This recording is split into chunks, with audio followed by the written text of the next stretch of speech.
Provides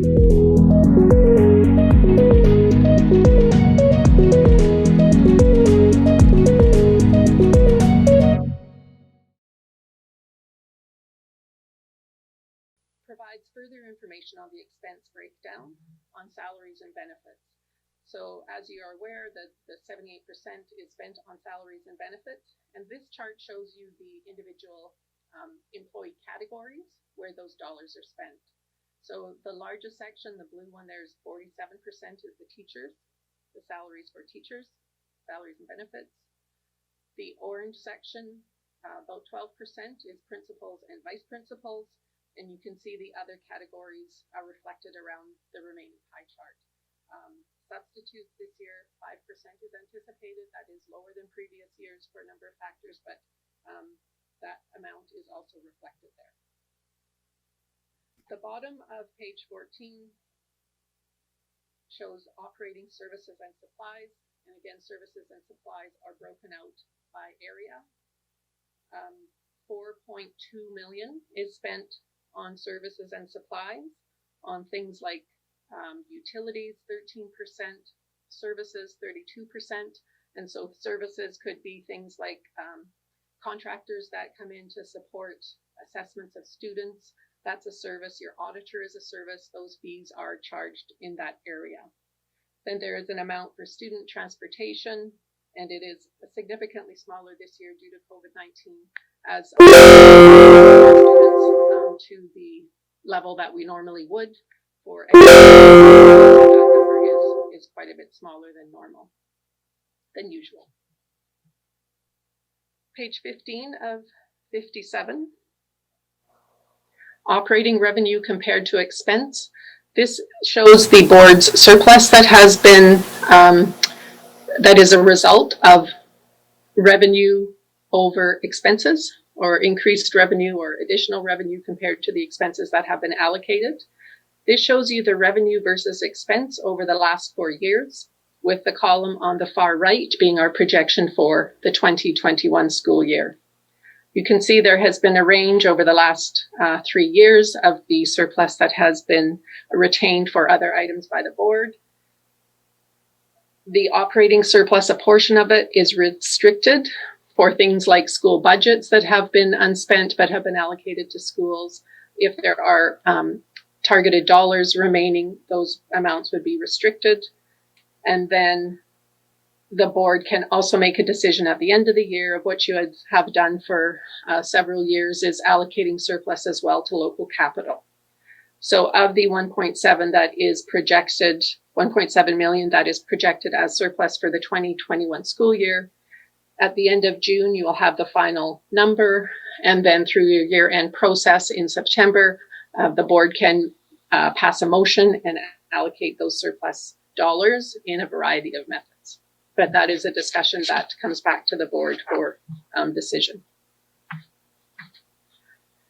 Page 16 of 57 is again just another way of sort of providing you with some additional detail about the 2021 amended budget. So Schedule 2B, the operating fund, which is on page 27 of 57, you know, where you may see a variation in staffing principals. We did have a recruitment challenge for a principal position. Support staff expenses, the board did budget for a painter. That position was advertised. It remained unfilled. However, we will provide the work in a different way. So that those costs will actually be reported under services as opposed to a staff person. Because we weren't able to attract a staff member, we will provide those services in an alternative way. The early learning pilot program that is occurring this year, there was a reallocation of staffing, so the dollars themselves haven't changed, but when the annual budget was prepared, there was an allocation there under support staff. And as we work through the amended budget, we have transferred that amount to other professionals. So again, it's not an increase in dollar, but just a readjustment of where it should be reported. Substitutes and relief salaries have been decreased from budget.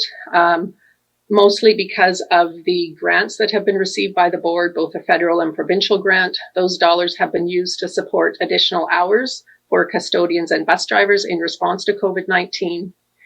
And those costs have also, the relief salary costs have also been decreased as there are fewer meetings and fewer extracurricular trips. Schedule 2C, which is on page 28, again provides more detail on the individual areas for expenses. And looking at that, you would see some reduction just in a different way than the previous report, but it's basically the same information.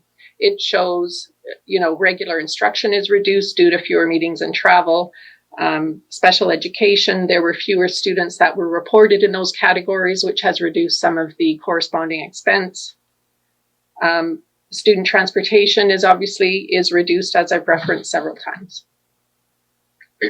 Page 17 of 57 shows Schedule 3 and 3A. So special purpose funds are grants that are reported on a separate schedule so that the board can see each grant that has been received and where the expenses are to be allocated. And those expenses are tracked separately because they are received by the board for a specific purpose. So for example, the Classroom Enhancement Fund, we did receive additional funding for the fund. So that amount has been increased from the amount that was projected through the annual budget process. You see the reporting of the two new grants, the Provincial Safe Grant, Safe Return to School Grant, and the Federal Safe Return. And the overall total special purpose fund revenue, we're projected to receive 1.9 million this current school year. And we do expect that, or anticipate that the majority of those expenses will be spent. And at the end of the year, anticipating an ending balance of 357,000. Again, this is an area we're still midway through the year, and those projections may change by the end of June. The capital fund, capital assets, and this is on page 34 of the budget bylaw, and capital assets have increased, and mainly due to the the K-12 project in Lytton. When we invest a significant financial amount in a building, that does increase the asset life. And so that is reflected in the assets that the board sees under capital assets. So there has been investment of 5.7 million in that project over the last 2 years, which has impacted the asset investment as shown in your budget. And then the local capital fund will decrease due to the Lytton K-12 project, although as earlier reflected, the board can transfer funds to the local capital fund at the end of the school year if that is the board's wish.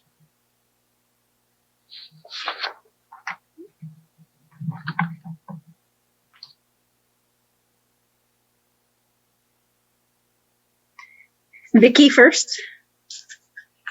Thanks. I just have it's a short list of questions, just to clarify, and I'm sure it's for Linda.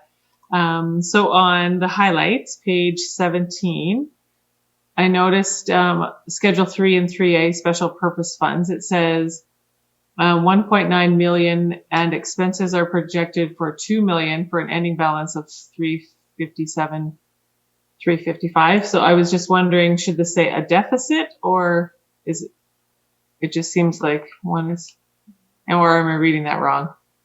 Yeah, Schedule 3 is actually one of the schedules where you record the opening balance. So there was a carry forward balance at the end of June. It actually had 500,000 remaining in a variety of those grants. And so that information is reported, which is why you don't see a deficit, is you still have surplus left from previous years. Okay. Yep. Good. That explains that one. And then on Schedule 1, page 24 of the agenda, my question there regarding the capital fund. So I'm just wondering, what does that include? It says accumulated surplus of almost $23 million. What, like that is that every single building in the whole school district? Yes, your capital fund records things like your buildings, vehicles, any equipment that is greater than, a certain dollar amount. That would be technology. So yes, all of those things added together are recorded in that fund. Okay. Then Schedule 2, operating revenue and expenses on the very next page. Is there a timeline for spending that money? So there's provincial grants. It's $19.5 million. Are all of those grants, do they come with a timeline, or can you bring it over to another year? Yeah, those dollars can be carried over. They are carried forward to your surplus dollars if they are unused at the end of the school year. And then do they further restrict them, or that those aren't restricted? The board restricts them. If not, okay. The board can They're not restrict, yes, or transfer. Okay. And then the last one, Schedule 2A, the next page, 26 of the agenda. Two things. The early career mentorship funding. What is that? I don't know, Teresa, can you speak to that? I actually don't. I'm not certain. No, it would be. We can provide further information on that. Okay. And then what was my last question on that page? What is me? Oh, the transportation supplement. I'm just wondering, is there a timeline for that one, or can that one be carried forward to a next fiscal year when we can actually use it maybe? The board does have a surplus funds in this area because you have received a similar amount in previous years. Mm-hmm. And with the travel restrictions over the last year, there is a surplus there, and those dollars will be retained specific for transportation in future years. Okay, good. And that's it for my list. Thanks so much. Anybody else have any questions? Carmen? Okay, so thanks, Vicki. You asked some of my questions. That's good. I have a question just on Schedule 2A. That's the same page, I think, that we were just on, page 26. Regarding the revenue from childcare listed at 80, in the budget listed at 85,000 right now. I'm just a little bit, I'm wanting to know a little more about that. That's my question.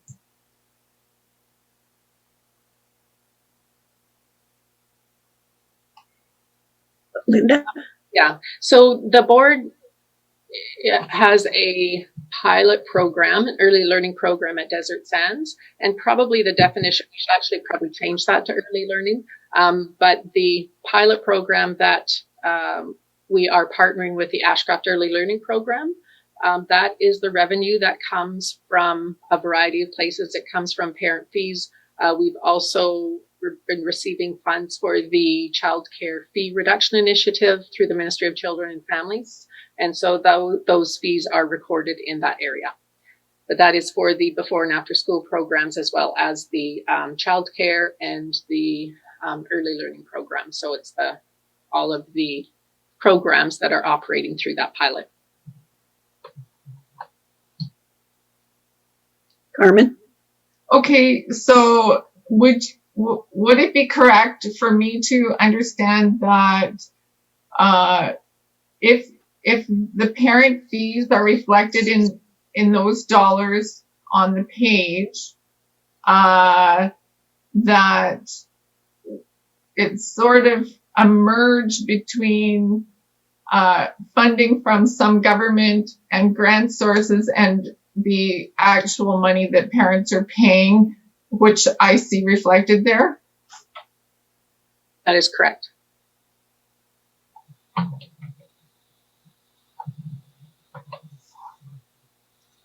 I also answer the question now about the Early Career Mentorship Fund. So that is as a result of the collective agreement between BCPC and the BCTF. And so all districts received a portion of a one-time lump sum that was through the collective agreement through all 60 districts. And that amount for Gold Trail was $30,000. And that is a discussion that occurs with the union about the allocation of those dollars. Okay. Okay. Any other questions? Aura? Oh, sorry. So yeah, back to the money about that we were talking about childcare in the budget, the 85,000. So that money is specifically targeted. It doesn't go anywhere else but back and forth with the childcare programs, correct? It offsets the costs of the program, yes.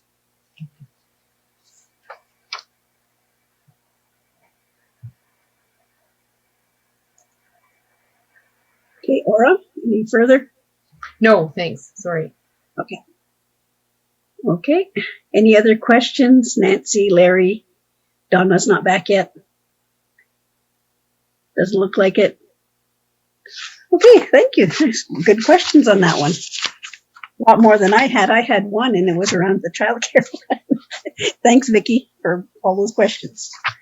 Okay, so we were on number 2, that this be read a second time. This second day of February 2021. All those in favor? I can see everybody now. That motion is carried. That the 2021 amended annual budget bylaw be read a third time, passed and adopted this second day of February 2021. A mover? Nancy, Aura seconds. All those in favor? Opposed? That motion is carried. That's that one. 6.2, naming of Lytton K-12. So we have, Linda has some sound bites for us on the names.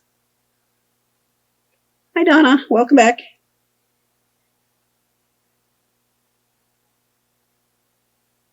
Yes, so there is information attached to your agenda that provides information to the board on the process that was in the communities for the name submission.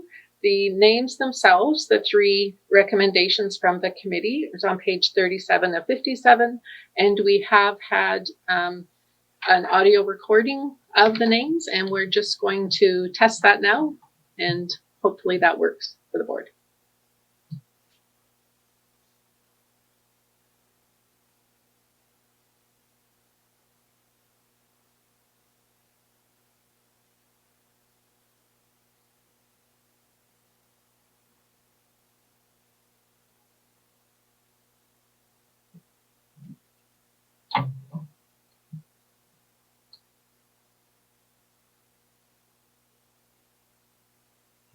We're just going to try that again, one moment.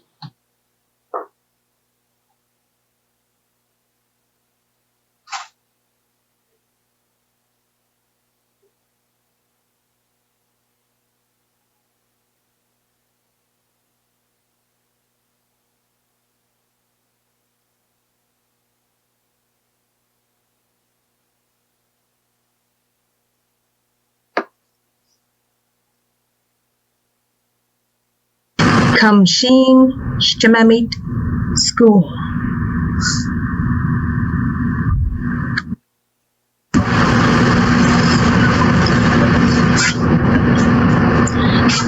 Kumsheen Secondary School. Kumsheen Secondary School.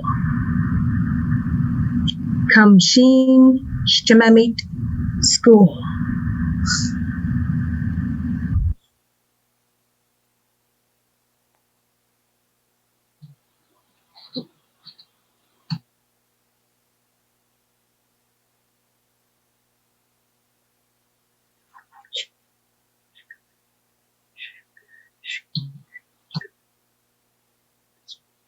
Just not shared, Jill.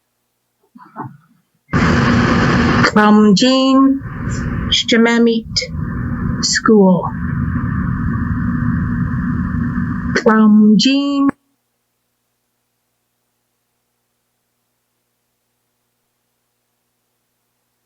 Is the audio not coming through? No, that worked, Jill. Yeah. Oh, it did? Okay. I think the first little segment didn't come through because Okay, I'll try to. try to- Kumsheen.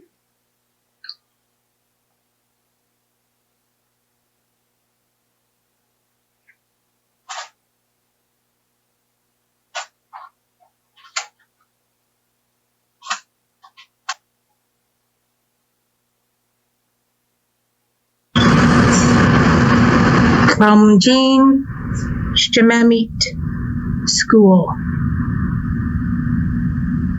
Kumsheen Secondary School. Kumsheen Secondary School. Kumsheen Secondary School.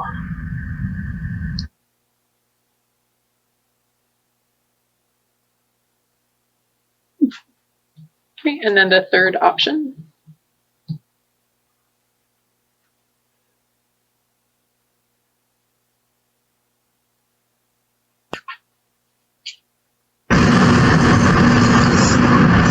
Kumsheen Shmua School. Kumsheen Shmua School. Kumsheen Shmua School.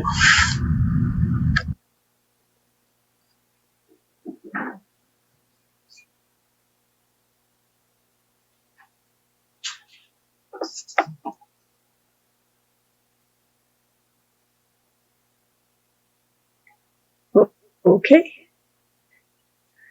Do you have any further information there, Linda? I see that for the more than 100 entries were on the second name, and Kumsheen. Can you say that, Donna? Kumsheen Secondary School? Yep. Or the Shmua? Yeah. Secondary? Shmamit. Yeah. Secondary. Yeah, that one had more than 100 entries of the 163 that came in. And I think they're looking at trying to keep the Kumsheen name. Looks like that's their reasoning for that. Part of the idea that was suggested at the meeting was the fact of the acronym KSS. So that was the thought between a lot of them in regards to that. The Kumsheen was automatic because after the school burnt down, it became Kumsheen. It was supposed to be the Kumsheen, which is basically the same thing, but it was just changed for whatever reason. I don't know why, but it became Kumsheen. So Kumsheen Shmemit is young kids, so the youth school. So it would still be KSS, and that's what a lot of people are looking at, KSS. But with the new name, it would be Shmamit instead of secondary. And the other word, Shmua, Shmua is cougar, which is the logo that they have. Yeah, I'm all in favor with keeping number 2 there, so that they can keep the KSS. The bottom one, I think, in the future, they may decide that the cougar isn't the animal that they want to use, and maybe they'll change that. So I don't think we should be tying them down to the shmua name. So I'm for number 2. I don't know what everybody else is in favor of, and that was the one that had the majority. I don't know if you had any further information, Donna, that you wanted to add. You were Basically, that's what they kind of were circulating around, the fact that Dukumjin was the first name of the school before it burnt down, and everybody was wondering why that was the occurrence. And then when it was explained that after it was burnt down, it I don't know if it was the spelling or just easier for it to be Kumsheen. Shmamit is just Intakam word for children, young children. So integrating our language back into it again.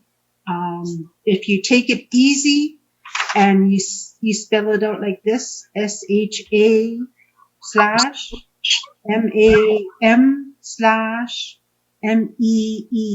Shmamit. It's close as you can get to say the actual name, Shmamit.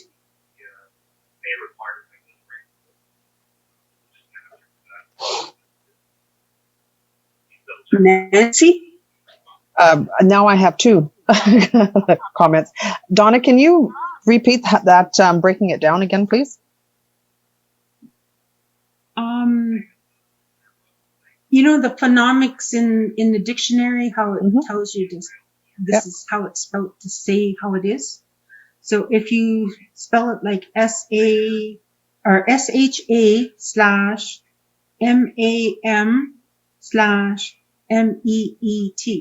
Shmamit. Shmamit? Okay. Yeah. Thank you. It's close as you can get to the actual saying of what the word says. Thank you. And that's how I talk to myself. Very good. Thank you. I actually am also in favor of number 2 for all the reasons, but also the lyrics with the Njuin song. Sorry, I can't even say that one. With the song that they had with their school when they did that. So that seems to be the most popular within the community. So I'm quite happy with number 2 also.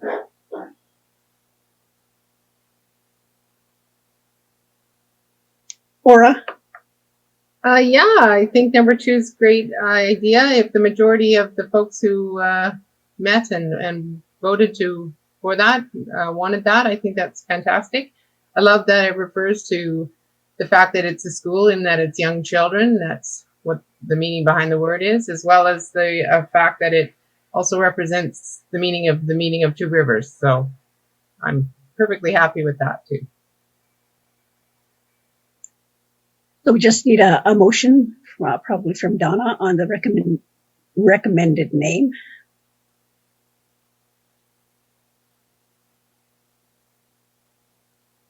You be able to put that motion forward, Donna? Oh, okay. Yes, I'll put that motion forward. Thank you. Okay, second? Just out of curiosity, can Donna just say that, make sure that we're all on the same boat here as to which one? Motion is the school trustee have voted in favor of Kumsheen Secondary School for the new name of the Lytton School, K to 12. Thank you. Yep. Okay, second was Nancy? Yeah. Or Vicky? Yeah. Any further discussion? Seeing none. All those in favor? That motion is carried. Thank you, everybody. Thank the team that did all of the work on that.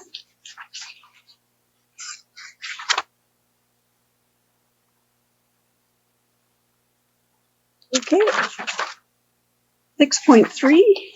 This is the procedural bylaw, the one that only needs 2 readings tonight.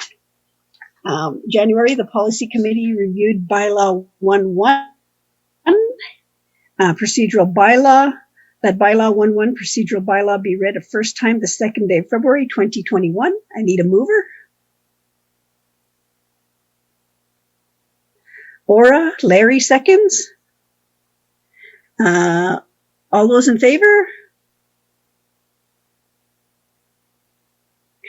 That motion is carried. That procedural bylaw be read a second time. That bylaw 1.1 procedural bylaw be read a second time the 2nd day of February 2021. Mover. Nancy, second. Vicky, thank you. And then we have discussion on this right now, and then it goes forward, or do we discuss at the next meeting, Linda? and discuss at the second reading today. Today, okay. So any discussion? And we're at page 38.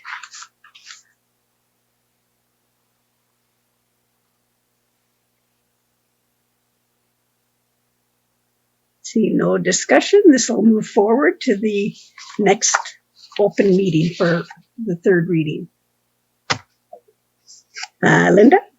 You do have the motion on the floor. Oh, yes. All those in favor? Sorry. Oh, my God. It's like I was just born yesterday or something. Thanks, everybody. That motion is carried. 6.4, Policy 1.60, Policy Development, Adoption Review Revision. We met in January, recommended motion that the Board of Education adopt Policy 1.60, Policy Development, Adoption Review, Revision, and Deletion as presented. I need a mover. Vicky, Nancy, Nancy seconds. Discussion? That's page 53.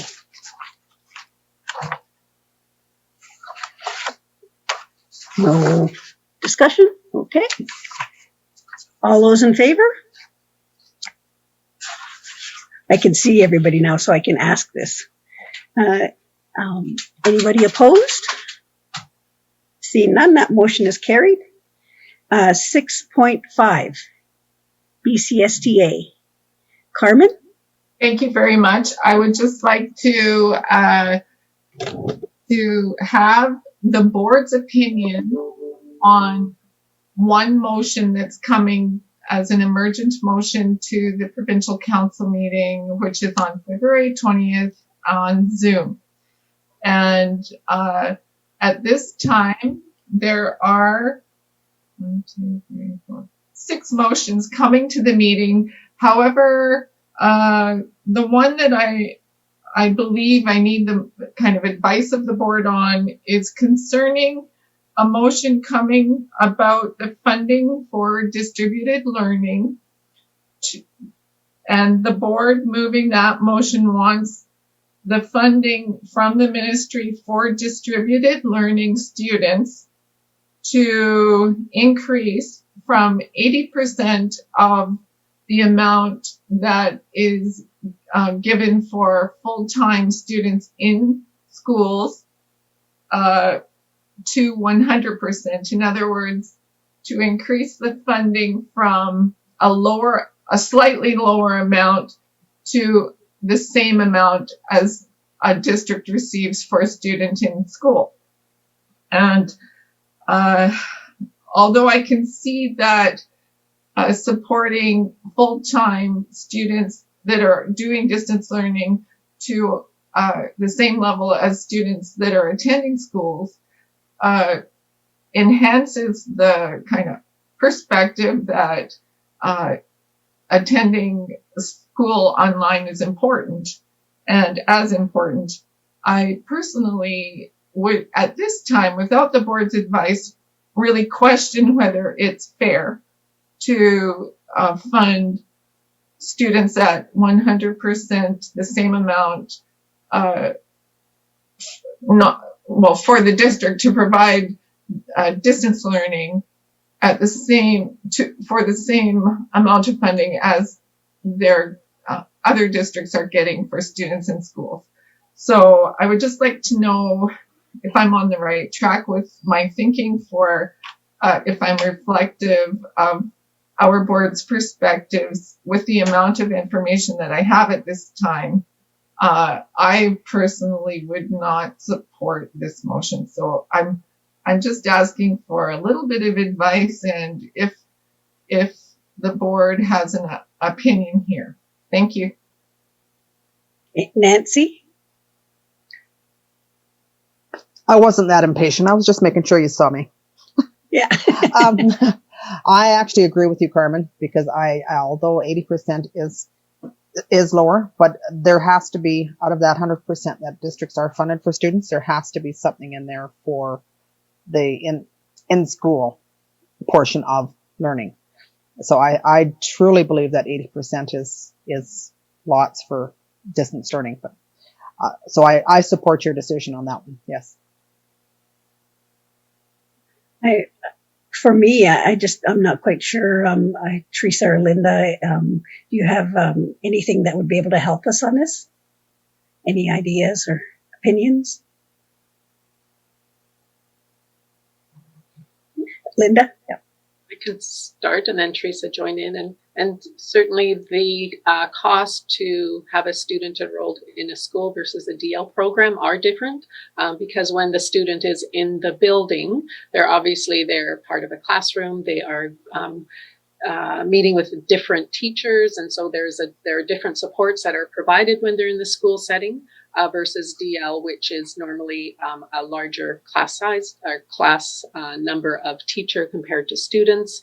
So there would certainly be a difference in the supports that are required and the cost for the two different situations.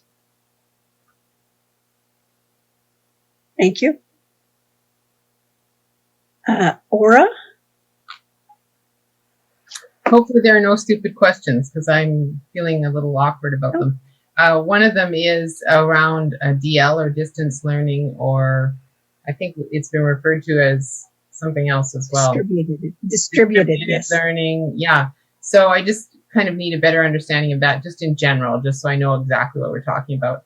And then my other thought or question is, we're talking about having one pot of money. It's not receiving more money for distributed learning students from somewhere else. It's one pot of our money that we need to distribute to the two settings. And now there's a thought that we should fund them all evenly instead of 100% and 80%. Is that right? Do I understand? Oh, that's correct. And Linda or Teresa?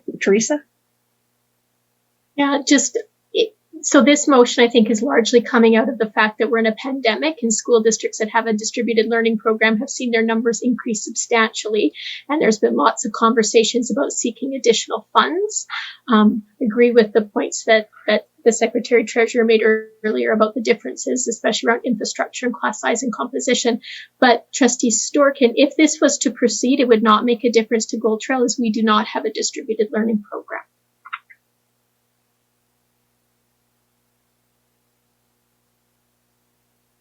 Any further questions for Carmen or feedback? Thank you, everyone. Sorry. Go ahead, Carmen. It's hard. I was looking for the button to raise my hand. Sorry about that. That helps me out quite a bit. I felt that that this would benefit some districts more than others, and kind of turn the funding program into a bit of disarray. So I'm sure it'll get a lively debate at Provincial Council. I'm not sure if the trustees are interested in hearing about some of the other motions that I'm finding quite intriguing. Yeah, this is your time. And okay. Around that one as well, Carmen, I'm of the same mind as you and Nancy, that, yeah, we will end up going down a rabbit hole where everybody's going to be offering distributed learning. and we definitely don't need that for Indigenous students and students with special needs, for sure. Right. And well, I mean, it has its place, but it doesn't seem equitable to me. But moving on, I'll just do a little bit of a skip along of some of the other more kind of timely motions, I guess you could say. I won't read them out. However, they're available on the hub under the Provincial Council agenda, which is open to any trustee that wants to go and see them. A couple that I want to really mention that I will be at this time supporting is vaccine priority for workers in the public education sector. I personally strongly believe that our staff should be given a high priority for receiving COVID-19 vaccine if they so desire. So I will be supporting that motion at this time unless there's some amendment that makes it untenable for me. Another interesting one is accessible and timely info regarding COVID-19 and school safety. In some districts where there has been exposures in schools, there has been concerns about the handling and communication towards the community, parents and teachers and staff. And although we personally in our district, fortunately haven't had these experiences, I do want to support the district putting this forward, who is experiencing some challenges with the health authority handling of communication. And just to remind everyone that the final change to the Thompson Okanagan branch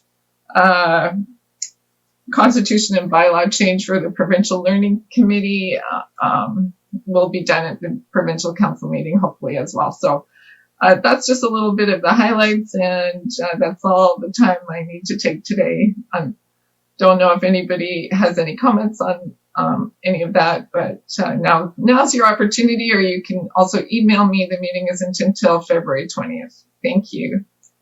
Okay. Thank you, Carmen. Okay, that was 6.5. So on next one, or at 7, information report from the district management team, page 55 and 56. Teresa? Yes, for a point of clarification, part of the challenge of writing a report in advance is there is an error on this report, as it is the first time ever for the school district in our time. The plan for the professional development yesterday did not occur as it is written in the plan, as our keynote speaker was unavailable due to an emergency. But it was a great opportunity for staff who've worked very hard this year to devote a day to planning and collaboration. So just wanted to update the report. Okay, thank you. Do we have any other comments or questions for staff on this information that's provided? Vicky? Vicky, yep. Thanks. Yes, on the relationships and engagement, it's great to see that Interior Health has got meetings with STs and the Teachers Federation presidents. I'm wondering, do they also invite CUPE to that table, or is it just those 3 groups? Teresa? So at this time, it is just superintendents and BCTF presidents. I'm unsure as to why Interior Health has not included CUPE. Okay, thanks. Okay, Nancy? Got too many things on the go here. I would like to say thank you for the COVID-19 update. It's great to see the different levels and how it's being implemented in our district. Thank you very much.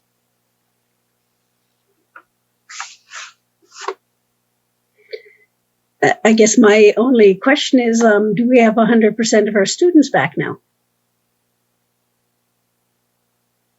Teresa? We do not. We're seeing about 10% of students are absent on a daily basis, not necessarily the same consistent 10%. And so schools continue just to support those students and their families during the time of their absence. Thank you. Any other questions around the report from district management? Carmen? Yes, I was in my own mind also asking the same question that Vicky had regarding the meetings between superintendents and Interior Health and the BCTF rep. I'm concerned about the lack of support worker voice. I would propose that our board write a letter to Interior Health requesting that they include CUPE in those meetings that they're having on a monthly basis. I would move that right now. Okay, Carmen's moving. Need a second. Vicky? Are you seconding, or do you have a comment there, Vicky? You're seconding? Okay. Okay, we can dip our toes into that if the rest see fit. Discussion, Carmen or Vicky? Carmen first. I don't really have any more to say other than it's a simple request. I think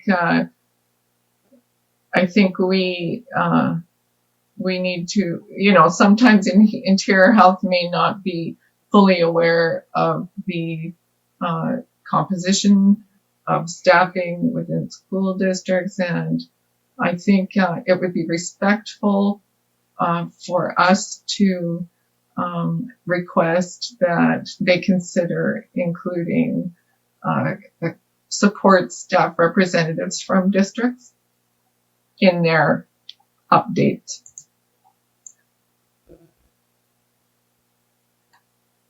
Okay, do we want consider in there or do we want a stronger word, Vicky? I'm not sure about the consider or stronger word. I'm okay with the stronger word, but I agree to, I guess we always kind of see it even in the media, right? BCTF has a strong and loud and maybe even sometimes pushy voice. Good, or whether you agree or not, they do that quite well.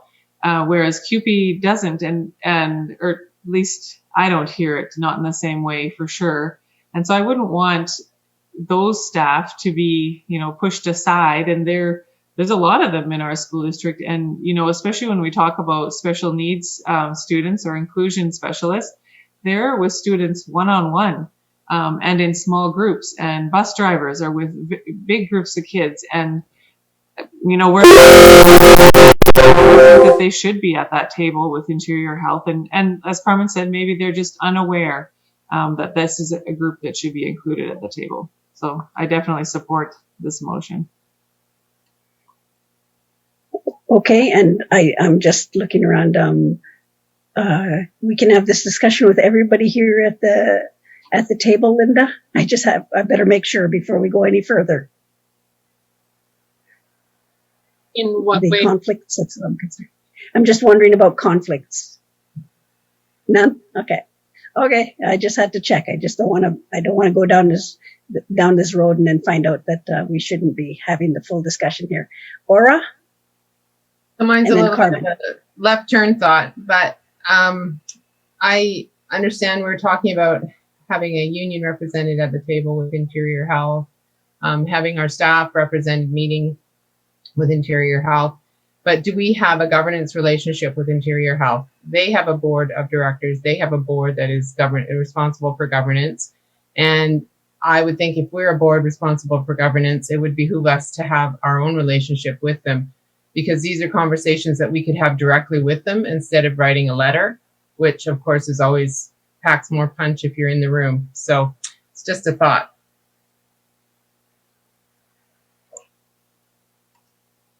Okay.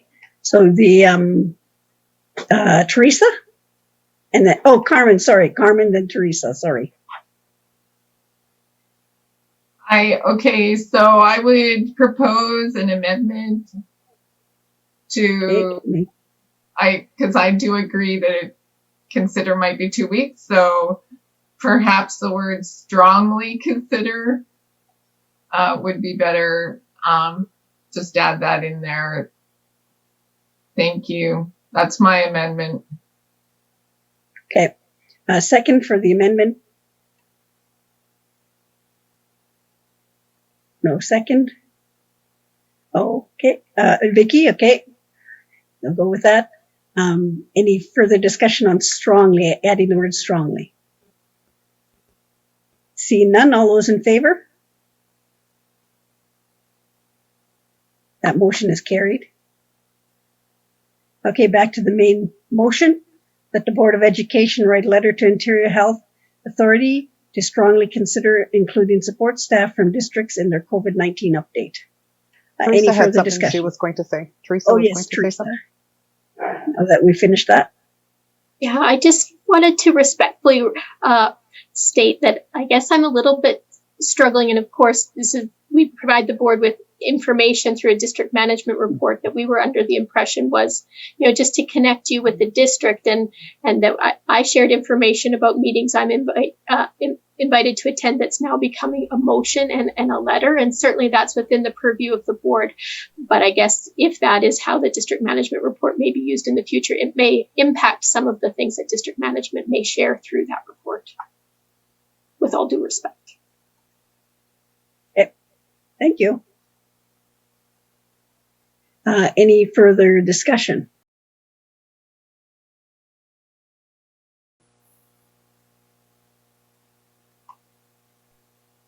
You probably better take over, Nancy. Until I'm thinking that she's disappeared on us there. I thought maybe she had a little nap. Carmen? Well, I don't want to make anyone uncomfortable. I do still think the thinking behind this is important. I like the idea of going to the branch because I think all of our branches within interior health areas. The question Nora brought up of what is our relationship as a board with the Board of Interior Health is an excellent question. I remember when I was board chair having conversation with Interior Health and wanting a voice for our board to have a meaningful voice regarding things like emergency room closures and the access for, as the largest employer in our communities, that was an issue that was important to our board. So and really never getting any sort of communication flow even started at that point. So I'm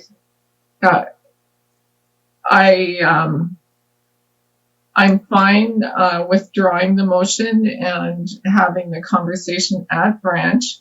But this is an important topic, and I think that Ora's idea of the board-to-board communication should go on a future agenda as well.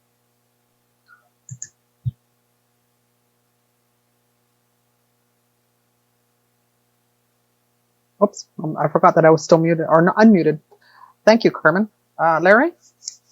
Yeah, just to keep in mind sorry, too that our partner groups, the Indigenous communities, all represented through the First Nations Health Authority, which has a relationship with the Interior Health Authority. So I just wouldn't want to complicate that relationship as well by our involvement. So I like the careful review of how we can proceed. Thanks. Okay. Thank you, Larry. Vicky? I'm not sure that we can withdraw the motion, and we have to still vote on it because it's on the floor. So I think it's still out there, and I hear people's concerns, although I really think this is part of governance. And, sometimes things that governors say might make people uncomfortable, but it might also mean that there's some effective change. And, whether we go about it by writing a letter or doing something else, I'm fine with it. But, as Ora stated too, I think we all need to work on our relationships with people like Interior Health. And especially, it's come to light during a pandemic where it's really important that governors are at the table and that stakeholders are at the table. And when I read the report, I just thought, there's a glaring group of people who are in our schools every day and who would have their concerns of their own that aren't represented at the table. And, maybe they just hadn't even thought of it. So I think that it's fine for us to remind them. And I think that's part of being governors. Thank you, Vicky. Oh, there's Valerie back. Coming. Hello, sorry. Everything just went froze and then you guys disappeared on me. We'll see Carmen, how long this lasts. Sorry, Valerie, I took over. Sorry. Yeah, that's good. Good, thanks. Carmen, all I go ahead. saw was your face frozen, so. Oh, okay. Go ahead, Carmen. I'll let you take over after this, Jeff. Val. I move to table. Okay. So, Valerie, just to catch you up, I'm not sure if you heard any of it, but Carmen is obviously moving to table and hold this conversation at another time and possibly take it to branch. And Vicky is still wanting to go forward. So the motion on the floor is to table. So I will let you carry on. Don't freeze on me now. If I do, then just take over again, please. Yeah, the internet and everything's going nuts around this whole town. So just to let you know that, yeah, it was frozen out at Pavilion and Fountain for a few days. So, okay, we'll carry on. So there's a motion on the floor to table, and that is not debatable. Is that correct? Okay. So all those in favor of tabling the motion? But is there a seconder? I'm sorry. Oh, seconder. Oh, sorry. I didn't see. Okay, Nancy. Okay. So we have a motion and a seconder. All those in favor of tabling? 1, 2, 3, 4. Yeah. Okay, that motion is passed. Okay, thank you. On to where are we going next? That was it. That was the end of that report, right? Okay. Then we're on to 7.2. Thank you for that, Carmen and Vicky. 7.2 info pack dated January 27th, 2021. Is there anything in the info pack that you wanted to bring forward, possibly to the next meeting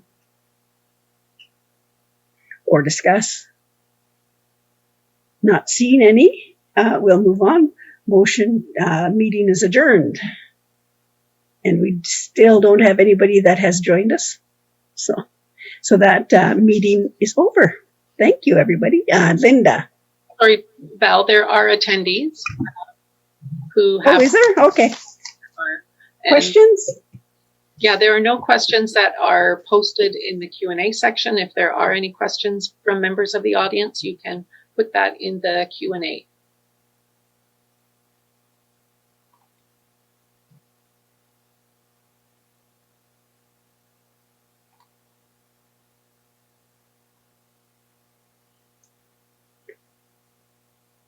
Give them a little bit here, just in case.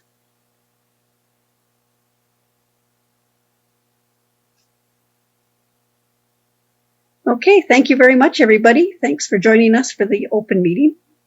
And we are going to carry on to the policy. We had one item left remaining on the policy committee. And Nancy takes over from here.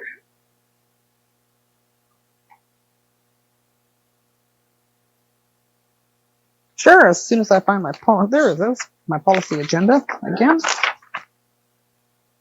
Okay. Thank you, everyone. And we are back with, I think we were on the monitoring section, weren't we? Yes, okay. Just making sure I didn't get lost somewhere. So we're still on the discussion in the January Policy Committee reviewed Policy 1.13.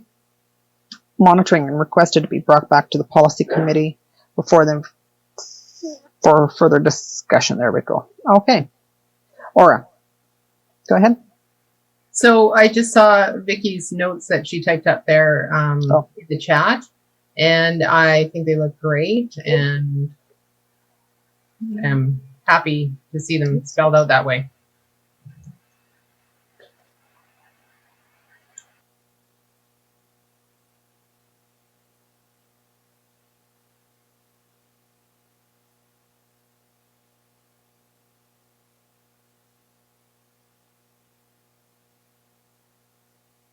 I'm sorry, everybody. I didn't see these earlier, so I'm just having to run through them now. Yeah, and sorry, I see that I couldn't press enter when I was typing because otherwise it submits the chat every time. So if you actually just skip that first part each year, I added it again. So the policy statement in the current policy would be the same, but the first paragraph only. You'll see that there. And then limitation and constraints is what we would take from what was the second paragraph of the policy statement. That's number 1. And then number 2 and number 2 through 4 are what Aura added. Yeah. They look good to me too. Does anybody else have anything they would like to add? Excuse me. Teresa, did you? It's all right. Don't want to get ahead, of course, of the board and policy committee, but if this goes to open and then is approved, just the request that then it would return to a policy committee so that for each policy, the board can inform district management which data sets you'll be using to monitor the policy, so we can start that work now and then create the cycle by which you would want to monitor them. I agree with it coming back to policy. Anyway, Aura, go ahead. Sure. So I'm hoping that that means that staff would bring us a list of the things that would be available to us that we're currently using in the school, that we're currently using for data collection to understand how things work, because we wouldn't necessarily have any knowledge about that. You know, there's some things like graduation rates that we know exist, but other things that, yeah, we would have to rely on staff to help us choose from. Absolutely, Trustee Stork, and I think the request is just to ensure that the district management's fully aware of what the board would be monitoring, so that we have that ability to have that when you wanted to monitor it, especially if it was the creation of a new data set. Thank you. Aura? Yeah, I guess I'm just having a thought floating around that that's going to depend somewhat on our strategic plan, because again, all of these things that we're working on are directly linked, or should be directly linked, to our strategic plan. So for me, I'm just thinking it through, thinking, well, what I want to monitor might change depending on what the goals of our strategic plan are. Yeah, oops, I'm putting my hand up. And I think you're right there, Aura, but I think also too, I mean, we need to have something in place, so I think we can kind of move forward and have it open enough that we can work into it once we have our strategic plan firmly in place, and always add to it later too. Thank you. Vicky, did you have something? No. Oh, okay. I just noticed. Sorry, I was unmuted. Nope. Yeah, Good that's thing okay. I didn't make any rude sounds. Yeah. Larry, Valerie, anybody else have any questions? Any comments? Okay, so all those in favor of taking this forward, as is the way Vicky has it posted in chat, forward to the next policy meeting in March? All in favor? Okay, thank you. No? Go ahead, Teresa. I think she was just saying you don't have to vote on it. Oh, no, I don't. I was just making sure everybody was in agreement of it. That's all. Yeah. Okay, thank you. And then that concludes our policy committee meeting. Thank you, everyone. Thank you for coming back. Do we want to take a 5 or 10 minute break and then start in on the committee of the whole? Okay. See everybody at 3:21. Okay, thank you. Thought I would change up my background here for you guys, so you're not looking at bright red all the time. Thank you. You get to see my kids. Yeah, that's a nice picture too.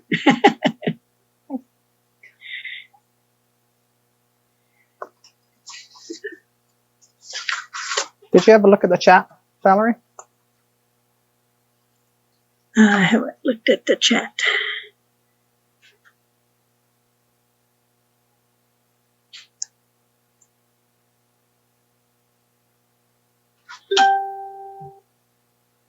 How?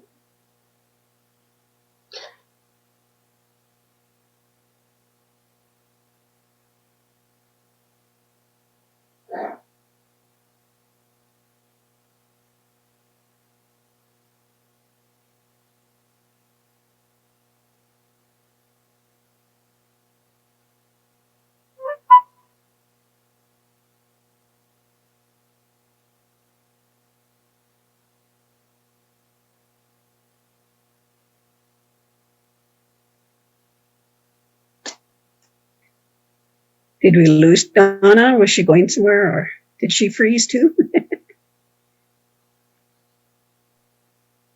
Not here. She Dropped off about the same time as Val, so I wasn't sure she was experiencing it as well. Okay. Yeah, we're both with Lytton Net. Oh.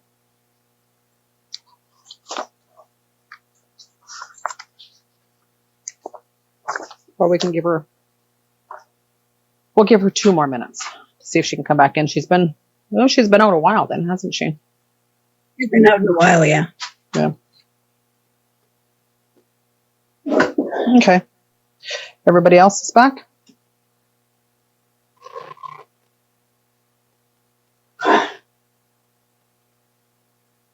Okay. So we will begin our committee of the whole. Oh, sorry, I just had a visual there that just didn't look right for a minute there. So I'll call the meeting to order. Agenda review. Has the committee reviewed the agenda? It's all good? Yes? Okay, thank you. Minutes review. Is there anything in the minutes anybody would like to discuss? No? Okay.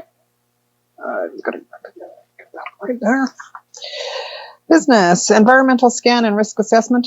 In January, the committee requested a risk assessment framework be brought back for the discussion to the next committee of the whole meeting. And we have pages 3 and 4 and 5.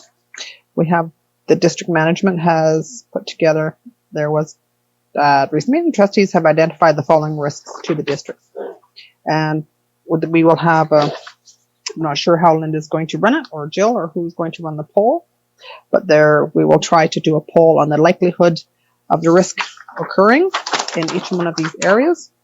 And the intent is to really, for each one of these potential risks, is how you personally feel. We don't really have to have a discussion around the board as to, what does so-and-so think, what does so-and-so think. It is how do you feel that this would be a potential risk to the district. And that way we can get an overall feel as the whole district, as the whole board, as to what we feel everybody's main potential risks could possibly be. So I'll turn it over to Linda. I'm not quite sure how to do the poll. Please, thank you. We're going to try something new, which is try the polling feature. Certainly not new to those of us who have used Zoom, but there are a number of potential risks that have been identified by trustees. And so there are 2 questions that are going to come up for each trustee for you to respond to for each risk. So for example, the first one, risk to funding continuity. There'll be 2 questions for you to answer. In your opinion, what is the likelihood of the risk occurring? And you can see on page 5, there's a range from rare to almost. And if that risk did occur, what do you believe the potential consequence to the board would be? And again, there's 5 options for you, from negligible to extreme. And when you enter your responses to the poll, it will provide us with that information, how each trustee has voted. And then it provides us with a point. And we'll do the calculation after the meeting. We'll be able to assign a point to the area or to the word that you have established. And then for the March meeting, we'll bring that back. And what that will show you as a collective board is where are the risks that people have identified as the most concerning, from a range of sort of high to low, as well as what the board believes would be the potential consequences, sort of from a small risk or small potential consequence to a large one. So please bear with us. We are going to give that a try. As you can see, there are a number of polls that we would like your opinion on. I'll just stop there. I see Trustee Storkins. I was just going to show you, this is how old school I am. I had to do it on paper. So I made a graph of both questions, and I've already put them in. So hopefully if I can figure out how to do the polling thing, I've already got this covered. But it was kind of funny. I have to write it down. Thanks. And just as an FYI, Valerie has disappeared again too. She just sent me a note that she froze out again. So, okay. Hi, Jill. Just wanted to let you know that this is set up, it's broken down because I can only put in so many questions per poll. So it is set up by financial resources, then strategic regulations, and broken up that way. So there'll be the poll, and then we'll end it, and then we'll go into the next one. Okay. Thank you. So at the bottom of your screen, you see the polls function. If the panelists click on that, you should be able to see the first risk category, which is financial resources. Are you seeing that and are you able to click on each one? Yes, I'm seeing it. I'm just, financial resources. Yes, I can click on it. I can click on it, but I can't unclick it. Now I clicked the wrong one. Well, go to a different one and see if you can. Yeah, you can change. Just go click on the one you want. Okay. Thanks. Oh, there we go.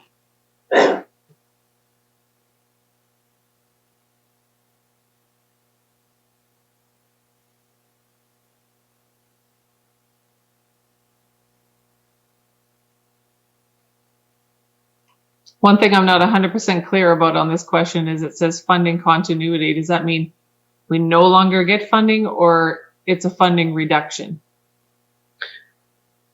Yeah, and that might be good to clarify so that when people are voting, you have the sort of same understanding about what that is. And so my understanding, and Nancy, do you want me to do that? Do you want me to stop? Please. Yep. No, go ahead. So risk to funding continuity, my understanding of the discussion was that what would be the likelihood, let's say, that the board's current funding structure is changed? What is the risk of that? And if that risk does occur, then what potentially could be the consequence for the board? So would you be talking like funding protection, that kind of idea? Okay. Thank you. I have a question. Okay. Go ahead, Carmen. So that would not include like audit processes in the district, like ministry audit, failed ministry audits, sort of like they're possible. My understanding of that discussion is that it was about the revenue that comes into the district. I think something like an audit issue would be more around compliance. Okay. Or board reputation, for example. Thank you. Sorry to interrupt. Donna texted me to say to let everybody know that she's online, but she can't speak, but she's listening. Okay. Thank you, Donna. Valerie? And I'm sorry, my poll thing is in the middle of the screen, so if I don't see you, it's only because you're hidden behind it. Okay, yeah. So can Donna see the question? So I guess that's my question. And I'm going to be going through these really quickly and answering really quickly. It might not be, if I had a little bit more time to think about it, it might be a little bit different, but just because if I freeze again. Okay. So that's why I'm reading. Thanks, Valerie. Linda? I'm just wondering if possibly Jill could send the link again to Donna, if that's possible. Maybe she can join that way, as Val did. Donna says that she can't see the questions and her email's not working. Can you get on through the phone, Donna? Like, can you use your phone? She says there's no internet, so she's just using the phone to listen. That's the only way she can do it. Okay. Yeah, it might be. It might be Are you on Lytton Net, Donna? I'm on Lytton Net, yes, and I don't know what's going on. I've got no internet for getting on to anything, and my Outlook is not working at all. So I'm not picking up any emails. The school district one, I can see what Jill sent, all the emails from there, but to pick onto it and open up even the committee of the whole, I can't open it up because the internet's not working. So I can't even see anything. I can hear you guys. I called in, but because I was automatically put on mute, I couldn't say anything. So I can't see anything as of now. So I don't know if I should just log off and then check in with Teresa and Nancy afterwards. Or you could still stay in and listen to the discussion too. You do have all of the, on your agenda, you do have it with you. So maybe you could even, if you can't get logged in, back in and see everything to do the poll, maybe you could do it at home and fax it into the board office. Would that work, Linda? Yep, Linda's saying yes.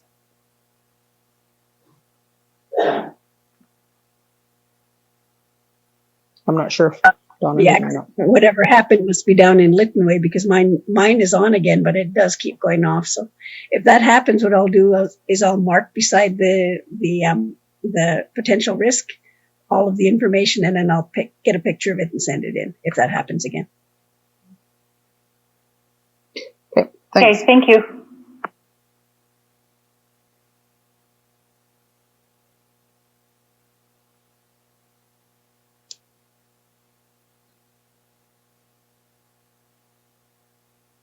I wasn't sure how that first quiz came up. Are we supposed to grab another one, or are we waiting? We wait for everybody and then Jill will do it. Yeah. Yeah. Jill will do it, but just give us one more second because I was so busy doing Sure. everything else that I'm not finished it yet. No rush.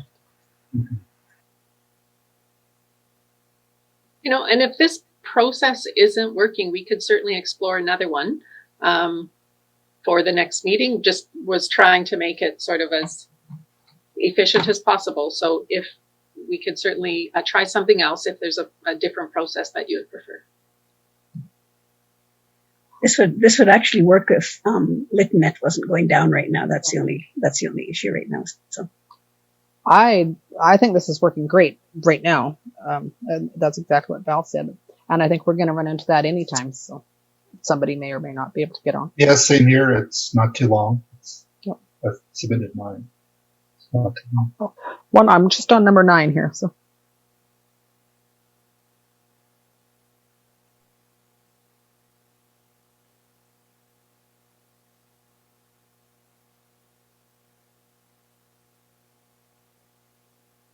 And just so trustees are aware, we don't see, if it is a concern, but just for your information, we don't see who has voted what.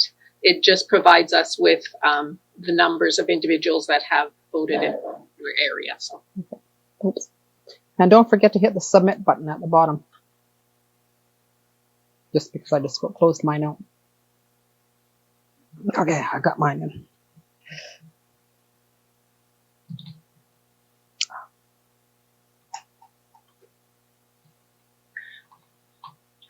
Okay, so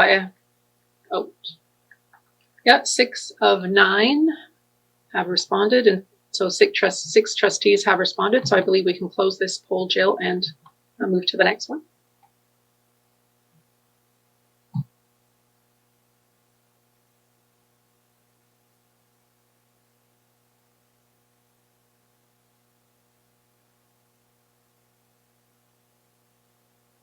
You're on mute, Linda. Yeah. Can you see the results, or is that just me? Oh, we've moved to there. There we go. Okay.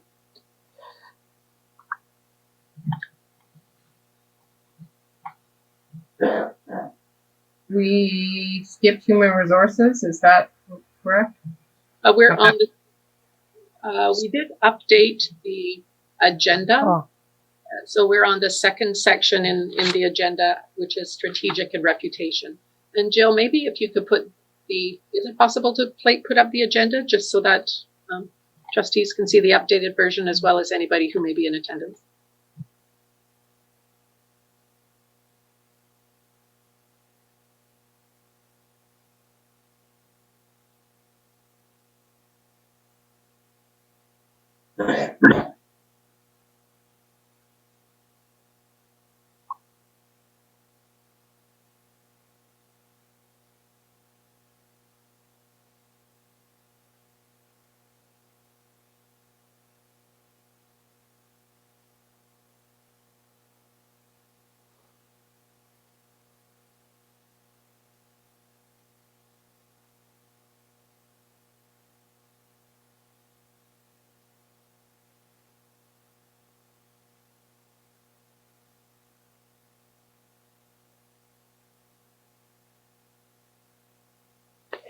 I'm not sure either what business continuity means, Sir Linda. Business Maybe. Business continuity is that in the event of a disaster or an emergency, are there processes in place to allow the business district to continue? A good example was the fires that occurred in 2017, where technology service was interrupted, and so is there a possibility that service to the business operations of the district could be impacted or have a period? Thank you.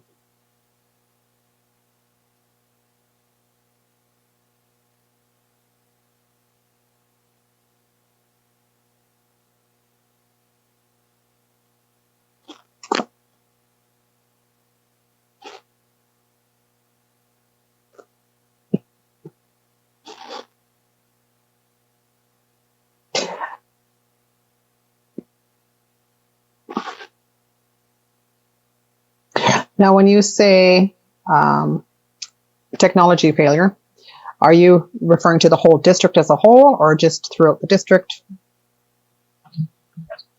I think that could be, I don't recall the discussion that expanded on what exactly that meant. When it came up with trustees, it was just a reference to failure of technology. Okay, thank you.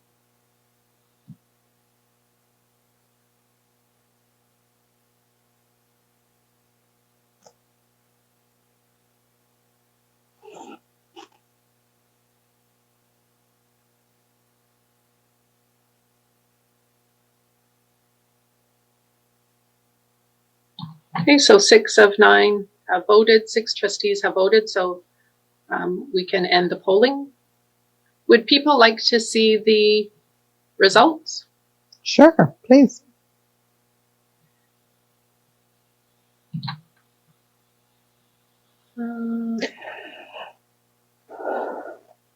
I can't see it. Can anyone else see it? I can see it. Yes.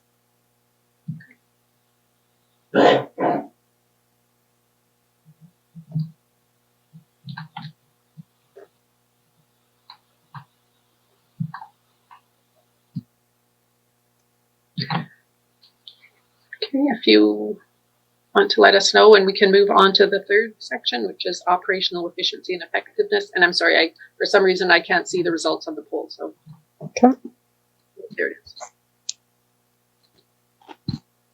Just checking that the last set that we did, I missed the last 3 bulletins under strategic reputation. They didn't fit, so they didn't part of my quiz. Oh. Sorry, Aura, I missed that. Oh, I was just saying that the last 3 bulletins under strategic reputation, food event, relationships after pandemic, and early childhood education, they didn't seem to fit in the questions. I had to close. It was already finished. Those 3 didn't appear. It's on the next one, Elizabeth. Ah, I see. Okay. Okay to move on to the next? Please. I think so, yes.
Can I just clarify relationships after pandemic? Do we mean negative relationships? They've declined, they've increased? I assume that means the relationships have diminished. They're not as good, something bad. Correct. Okay. My recollection of the discussion.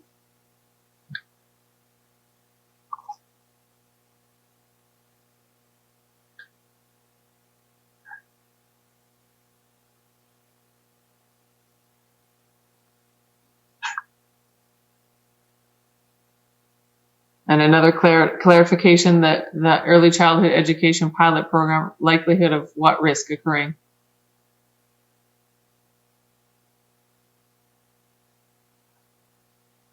I don't believe there was any further discussion other than that. So I'm assuming, since it's under the strategic reputation section, that if there is an incident within the program, whether or not it's successful, or a negative consequence occurs as a result of the program, what is the risk to the board reputation?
Okay, 6 of 9 have voted.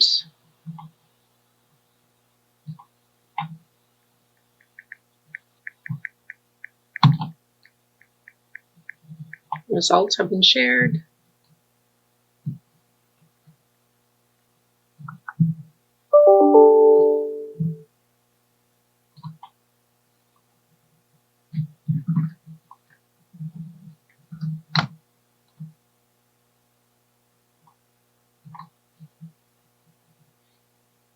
Okay, to move on to the next section.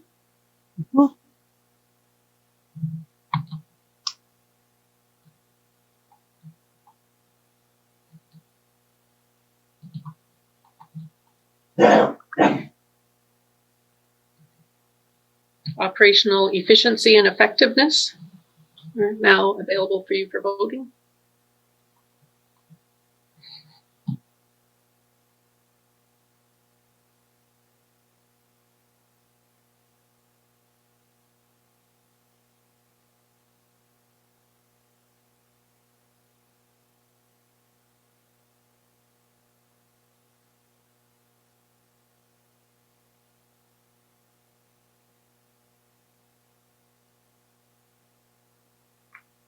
Organizational capacity challenge.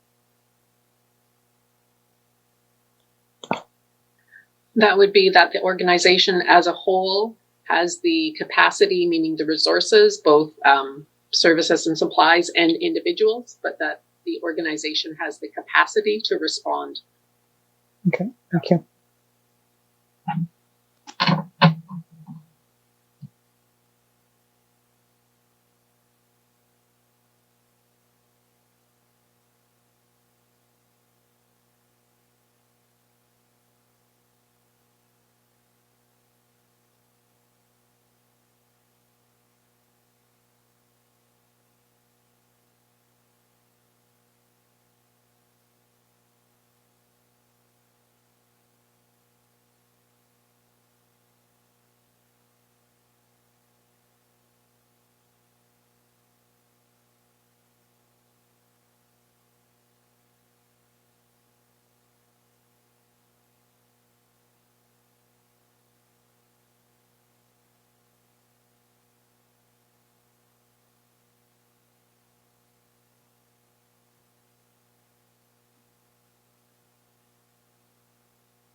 just waiting for one more. 5 of 9 have voted.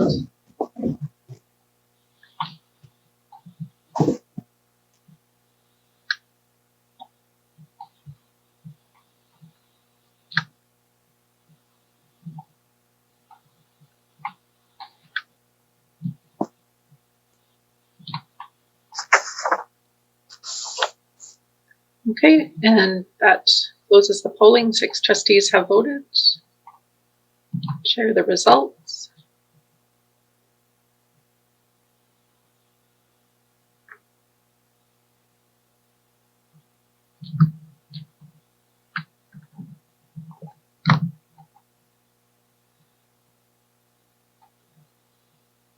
Can I ask a question for my own information? Are you able to scroll? You can scroll through results? Perfect. Yes. I wasn't sure if that was okay. Stop sharing those. Move on to the next section on student outcomes.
Okay, 6 of 9 have voted. Sure. That was quick. Jill and I are battling, I think. Sorry, Jill.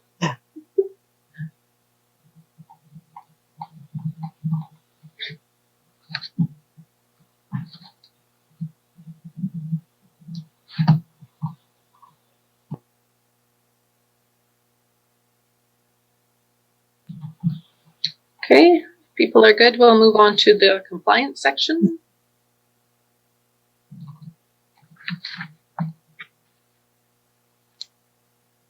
There are 2 items there.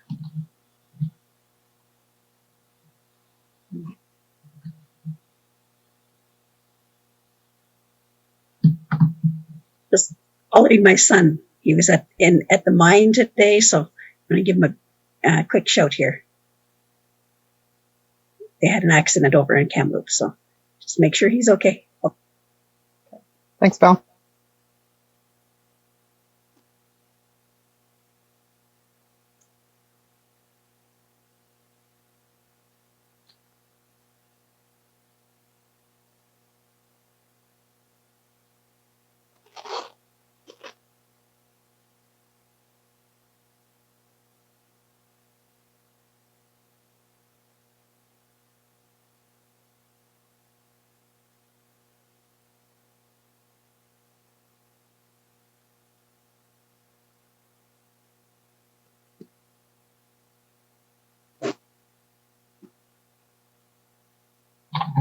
Six have voted.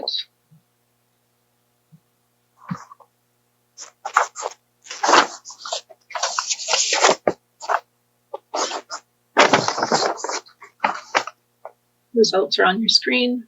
Hi, Donna. You made it back. That was crazy. It has to do with my internet. My internet bumped off. I had a little hub that I connected in to ensure I had security and wireless and then I don't know. You get to join in for the last session of the polling. Yeah. I don't know. Oh, I don't know if there's a way of going back later. But Donna, maybe on the polls.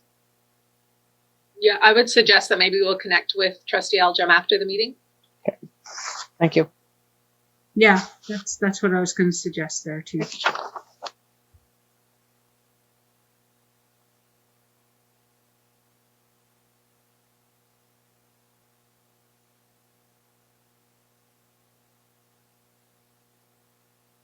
What number are we on?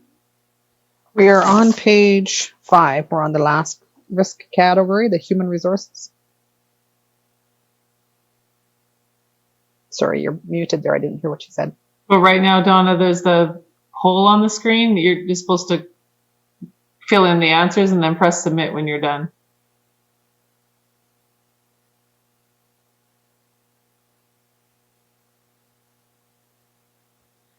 Kind of like 1 to 10 then? There's a rare, unlikely, possible. You kind of get a choice as to how, if you think if that risk is a possibility, whether it's negligible or major to extreme, and then how likelihood of a risk occurring. And yes, there's 10 questions.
Six of 7 trustees have voted.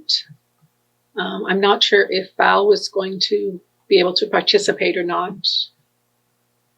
or if somebody else is still. I did mine, so. Just give a few more minutes.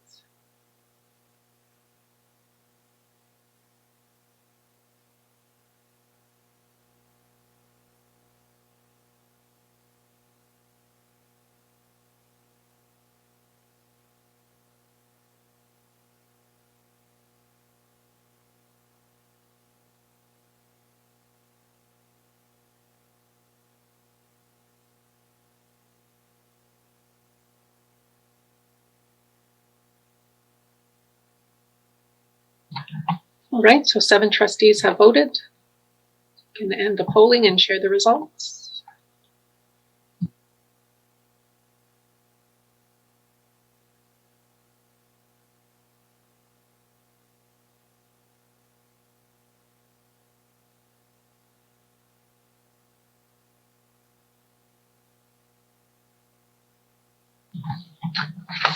Okay, so that brings us to the end of that item, and as we shared earlier, we'll bring back the results of the poll to the March meeting so you can see how everything sort of, how the ranking occurred based on your votes. Thank you. Perfect. Thank you. That went very well. Thank you. That was Vicky? fun. I'm sharing this. Vicky? Yes. Yeah. Thank you. Sorry, Nancy. No problem. I just wanted to ask, maybe it's already part of the process. Once we have, I think you already mentioned what the next step is, but I'm wondering if at some point, will we be able to categorize the different risks into risks that are external and things that we don't have control over, for instance, like a natural disaster or a pandemic, and then risks that are preventable, things yeah, those kinds of things, that we would create a policy with limitations and constraints to be able to prevent those things. And then one thing that I think is an interesting category, you have the external, the preventable, and then the strategy. So sometimes people take risks because it's in pursuit of to make something great happen. So you would, as a board, decide that this risk to this extent is worth taking in order to pursue this mission. And so I just think those are three categories that would be a useful conversation at some point. Doesn't have to be today, but. Mm-hmm. I think those are excellent ideas at the after this keeps rolling out. Yes. Thank you. And thank you, everybody, for participating. That was fun. It was almost as good as standing up doing jumping jacks. Okay, on to 4.2, BC STA Provincial Council Emergent Motions. The committee discussed the timelines for the BC STA Provincial Council Emergent Motions, and I'm not quite sure if there's more, if Carmen had more here, or why this is on here. I don't see that on the agenda. On 4.2? Am I the only one with 4.2? I think that's the minutes from the last meeting. Well, there you go. Are you sure? It is too. I got Carmen excited. She's like, "What? I wasn't ready for that." No, that's why I was. Well, I'm sorry, but I was kind of looking for it, and when I didn't really see it on any agenda, I'm like, I probably should have. I probably should kind of have a standing item, like the month of the provincial council meeting on so that it's on the right agenda and I don't have to remember. Because what happened was we didn't publish the agenda until after the our process was kind of, yeah. So. Okay. Yeah. Thank you. That was my mistake. I was just so eager, I guess. There we go. So, Committee of the Whole is adjourned. Thank you. And now we will all log off and go into the closed